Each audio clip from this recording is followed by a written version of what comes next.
মাদ্রাসায় নিয়োগে নতুন নির্দেশনা। সবাইকে শুভেচ্ছা। আপনারা দেখছেন দৈনিক শিক্ষা.com, সঙ্গে আছি আমি শারমি সুলতানা।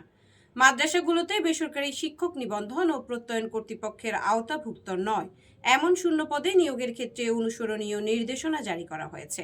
মাদ্রাসার জনবল কাঠামো ও এমপিও নীতিমালা অনুযায়ী নিয়োগ প্রক্রিয়া সম্পন্ন করতে হবে। এই বিধান না মানলে এমপিওভুক্ত করা হবে না।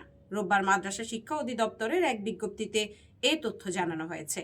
বিজ্ঞপ্তিতে বলা হয়েছে, বাংলাদেশের বেসরকারি মাদ্রাসাগুলোতে বেসরকারি শিক্ষক নিবন্ধন ও প্রত্যয়ন কর্তৃপক্ষ এর আওতা বহির্ভূত শূন্য পদে সংশ্লিষ্ট মাদ্রাসার নিয়োগ কমিটির সুপারিশের প্রেক্ষিতে মাদ্রাসার ম্যানেজিং কমিটি বা গভর্নিং বডি বেসরকারি শিক্ষা প্রতিষ্ঠান জনবল কাঠামো অনুযায়ী নিয়োগ করে থাকে।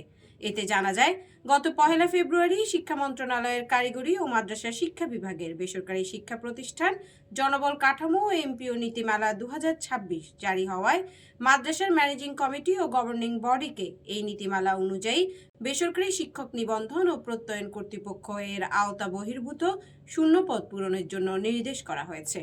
বিস্তারিত দেখতে পাবেন শিক্ষা বিষয়ক দেশের একমাত্র পূর্ণাঙ্গ ডিজিটাল পত্রিকা দৈনিক শিক্ষা.com-এ।